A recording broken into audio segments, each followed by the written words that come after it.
리수용 북한 노동당 정무국 부위원장의 중국 전격 방문 소식 조금 더 자세히 알아보도록 하겠습니다. 네, 김주환 YTN 정치안보 전문 기자 나와 있습니다. 안녕하세요. 네, 안녕하세요.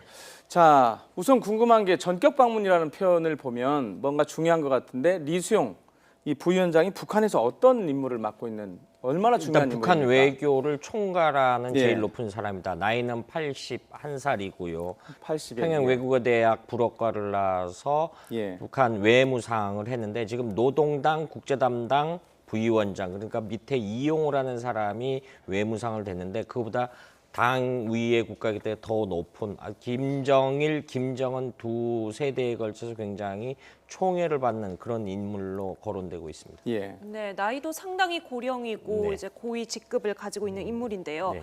이 4차 핵실험 이후에 이 북한의 고위 인사가 이렇게 중국을 방문한 게 이번이 처음이 아니겠습니까? 왜 갔을까요? 그렇죠. 지금 유엔의 국제 제재를 설명을 하면은 북한이라는 구심점을 놓고 국제사회가 포위를 하고 있죠. 북한 예. 입장에선 돌파구가 필요한 거죠. 뚫어야 되겠죠. 그리고 뚫을 상대가 중국인데 예. 지금 중요한 거는 왜 갔냐라는 포인트보다는요. 중국이 받아들였다는 데 사실 무게중심을 둬야 됩니다. 이런 부분은 중과 북중 간에 뭔가 물밑에 의견 교환이 있지 않느냐 네. 이런 부분이기 때문에 비록 당대당 행사일지언정 우리 관계당국에서 북중 관계 추이를 지켜보고 있다. 이런 외교부 대변인의 성명 내용도 앞으로 추이 전개될 게 굉장히 중요하게 바라봐야 할 대목인 것 같습니다. 정리를 하면 왜 갔냐보다도 이미 갔다는 것 자체가 의미가 네. 크다는 거죠. 자, 어제 김정은이 북중 친선 농구 경기를 봤어요. 네. 이거 무슨 연관성이 있습니까? 그렇죠. 이 소백수 팀이라고 우리로 말하면 상무팀, 네. 국군체육부대 상무팀인 북한 남자 대표단과 중국 올림픽 대표단이 농구 대회를 했는데 예. 이건 역시 문화외교의 굉장히 중요한 포인트가 될 수 있겠죠. 작년 12월 모란봉 악단의 베이징 공연이 무산되고 북중 간 교류가 사실상 끊겼다라고 하는데 언제 이 팀이 평양에 들어왔는지는 아직 확인이 안 되고 있습니다만 김정은이 평소에 농구를 굉장히 좋아한다라고 전해져 있죠. 이른바 이걸 돌파구로 해서 중국과의 어떤 좀 보다 나은 화기의 분위기를 하면 농구 외교를 펼치지 않느냐 네. 이런 분위기 때문에 이수용 그 부위원장의 방중과 밀접한 관련이 있다 이렇게 봐야 될 것 같습니다. 예. 네.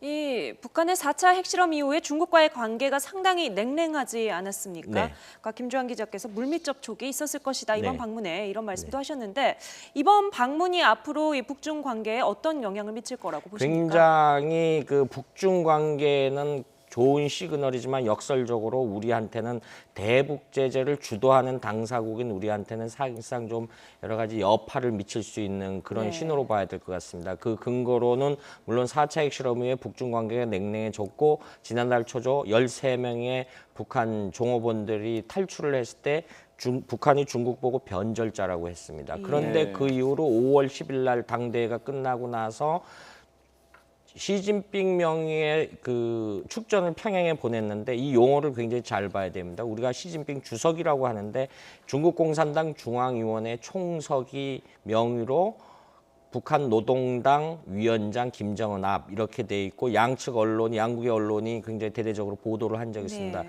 북중 관계는 특이하게 정부 관계보다 당대당 관계의 격이 훨씬 높습니다. 이걸 신호로 해서 지금까지 거의 그 한 20여일간에 북중 간 언론 매체들이 서로 이렇게 비난하거나 이런 게 하나도 없어요. 이걸 예. 신호로 봐야 돼. 그리고 관영 중국 예. 신화통신도 북한의 핵정책에 대해서 외부에 보내는 완화 신호다라고 굉장히 그 호의적인 반응을 보이고 있고요.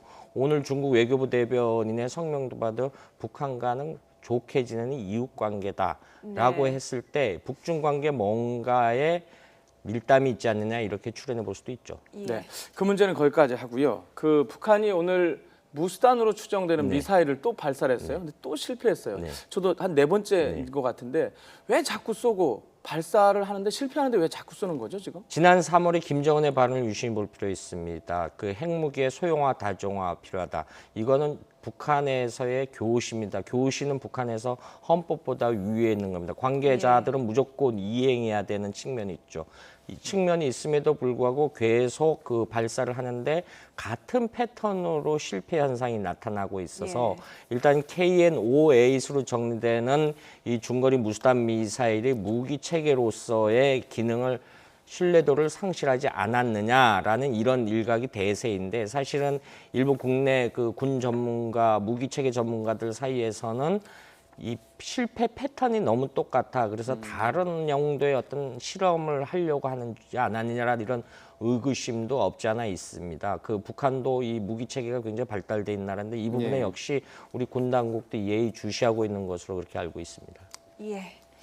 리수용 북한 노동당 정무국 부위원장이 중국을 방문했습니다. 앞으로 들려오는 소식 조금 더 자세히 들어봐야 하겠습니다. 김주환 YTN 정치안보 전문기자와 함께 얘기 나눴습니다. 오늘 말씀 감사합니다. 고맙습니다.